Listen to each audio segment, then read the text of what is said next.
Study point की special tally classes में आपका स्वागत है। चलिए शुरू करते हैं टैली का चौथा अध्याय। और आज के इस अध्याय में हम बात करेंगे खातों के बारे में, और इसके अंतर्गत हम आपको बताएंगे खातों से आशय मीन्स मीनिंग ऑफ अकाउंट्स, खातों का वर्गीकरण मीन्स क्लासिफिकेशन ऑफ अकाउंट्स, खातों को लिखने के नियम means rules of accounts. Number 1, खातों से आशय मीन्स मीनिंग ऑफ अकाउंट्स। किसी व्यक्ति विशेष, वस्तु, संपत्ति, लाभ या आय, हानि या व्यय आदि से संबंधित व्यवहारों का संक्षिप्त लेखा जोखा हिसाब किताब की पुस्तकों में जिस शीर्षक में रखा जाता है उसे खाता कहते हैं। यह तारीख के क्रम के अनुसार और नियमानुसार लिखा जाता है। मीन्स अकाउंट्स में सभी ट्रांजैक्शंस को डेट वाइज एंड रूल्स के अकॉर्डिंग रिकॉर्ड किया जाता है। जैसे किसी एक व्यापार से संबंधित सभी लेन देनों का विवरण संक्षिप्त में एक स्थान में लिखा जाएगा, उसे उस व्यक्ति विशेष या कंपनी का खाता कहेंगे। खाते के दो पक्ष होते हैं। Number 1, debit side and other credit side. Debit side left की तरफ होता है और क्रेडिट साइड राइट की तरफ होता है। टैली में खाता यानी अकाउंट को ही लेजर कहते हैं। डेबिट को शॉर्ट में डीआर तथा क्रेडिट को शॉर्ट में सीआर कहते हैं। खातों का वर्गीकरण यानी कि क्लासिफिकेशन ऑफ अकाउंट्स। वैसे खाते मुख्यतः दो प्रकार के होते हैं। Number 1, personal account and number 2, impersonal account. Personal account को 3 भागों में वर्गीकृत किया जाता है, क्लासिफाइड किया जाता है। Number 1, natural personal account, number 2, artificial personal account and number 3, representative personal account. Impersonal account को 2 भागों में विभाजित किया जाता है। Number 1, real account, number 2, nominal account. Real account को 2 उपभागों में विभाजित किया जाता है। सब अकाउंट्स में क्लासिफाई किया जाता है। Number 1, tangible assets, number 2, intangible assets. कुल मिलाकर खाते 3 प्रकार के होते हैं: personal account, real account and nominal account. Number 1, व्यक्तिगत खाता यानी कि पर्सनल अकाउंट। ये वे खाते होते हैं जो किसी व्यक्ति, संस्थाओं या कंपनियों से संबंधित होते हैं। Means such accounts are related to natural person, institutions or companies are known as personal account। जैसे राम का खाता, श्याम का खाता, किसी कंपनी का खाता आदि। Drawing and capital accounts are also considered in personal accounts because these accounts are the representative of owner of the business, and bank account is also considered in personal account। इन खातों के balance से व्यापारी को पता चलता है कि उसे किन व्यक्तियों को कितना रुपया देना है और किन व्यक्तियों से उसे कितना रुपया लेना है, अर्थात किन व्यक्तियों या फर्मों को कितना पैसा देना है और किन व्यक्तियों या फर्मों से कितना पैसा लेना है। नंबर 2, वास्तविक खाते यानी कि रियल अकाउंट। ये वे खाते होते हैं जो किसी वस्तु या संपत्ति से संबंधित होते हैं। Means such accounts which are related to special goods or assets is known as real account, जैसे cash account, building account, furniture account, etc। Real account का बैलेंस हमेशा डेबिट बैलेंस होता है।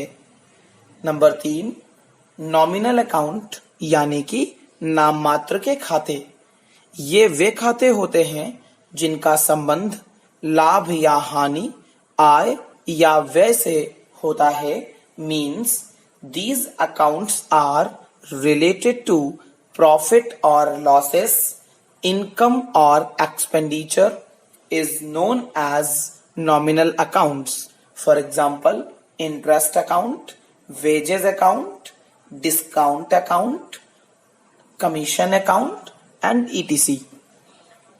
इन खातों का टोटल साल भर के व्यय और आय को दर्शाता है और साल के अंत में इन्हें लाभ हानि खाते में हस्तांतरित करके बंद कर दिया जाता है। Means at the end of the year the total of nominal account will transferred to PL account, and after transferring to PL account these accounts are closed। Next, खातों को लिखने के नियम, rules of accounting. Number 1, personal account. According to the rule of debit the receiver, the personal account of the person to whom we give some money or goods is debited। The rule of personal account: debit the receiver, credit the giver, यानी कि पाने वाले को debit करना होता है तथा देने वाले को क्रेडिट करना होता है। For example, if we gave rupees 20,000 to Gopal, the entry will be Gopal debit to cash account। यहाँ दो खाते प्रभावित होते हैं, एक गोपाल का खाता और दूसरा कैश का खाता। पर्सनल अकाउंट के अकॉर्डिंग डेबिट द रिसीवर, और इस ट्रांजैक्शन में गोपाल रिसीवर है, so Gopal account will be debited here। and second account, cash account, cash account real account होता है और रियल अकाउंट के रूल के अनुसार कैश अकाउंट क्रेडिट होगा। Entry Gopal account debit to cash account बनेगी। दूसरे एस्पेक्ट पे बात करें, credit the giver means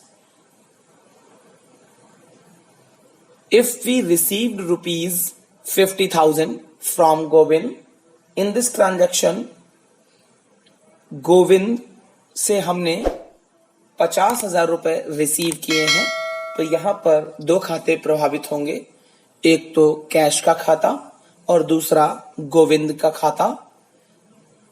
real account के according debit what comes in this transaction, cash comes in, so cash account will be debited here।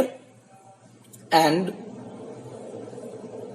personal account के according credit the giver, so in this transaction Govind is the giver, so journal entry cash account debit to Govind। next, number 2, real account।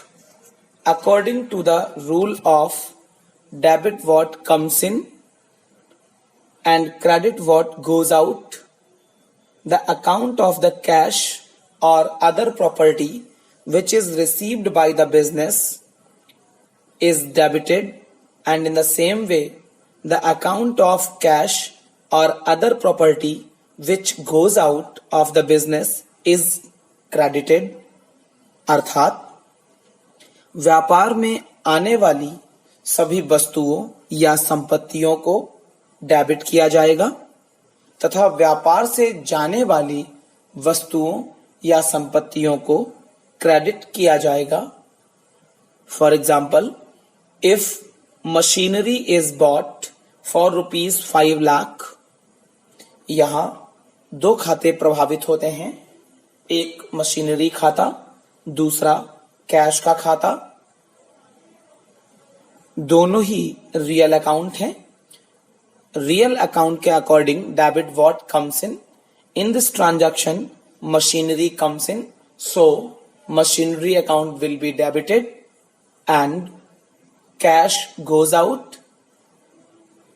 So according to rule of real account, credit what goes out, cash account will be credited here. The journal entry will be machinery account debit to cash account। Number 3, nominal account। According to the rule of debit all the expenses, the accounts of all expenses and losses are debited। According to the rule of credit all the incomes and gains, the account of all incomes and profits are credited। अर्थात सभी expenses मतलब खर्चे और हानियों को debit करना है तथा सभी आयों और लाभों को क्रेडिट करना है। जैसे 20,000 रुपए सैलरी पेड की,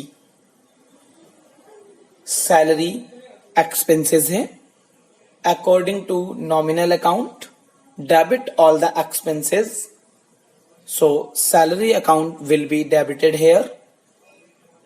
दूसरा अकाउंट जो कि प्रभावित होगा वो होगा cash account, and cash account is a real account. In this transaction, cash goes out. According to real account, credit what goes out.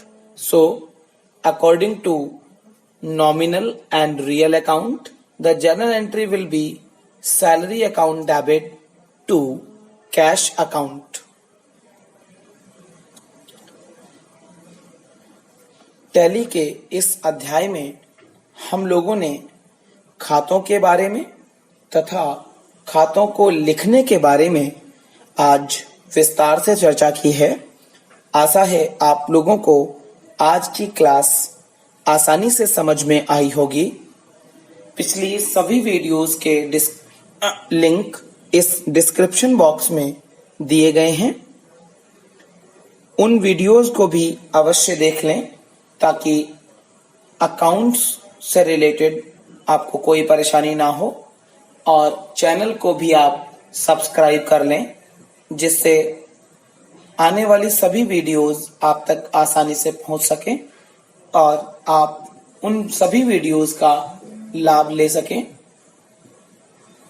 धन्यवाद।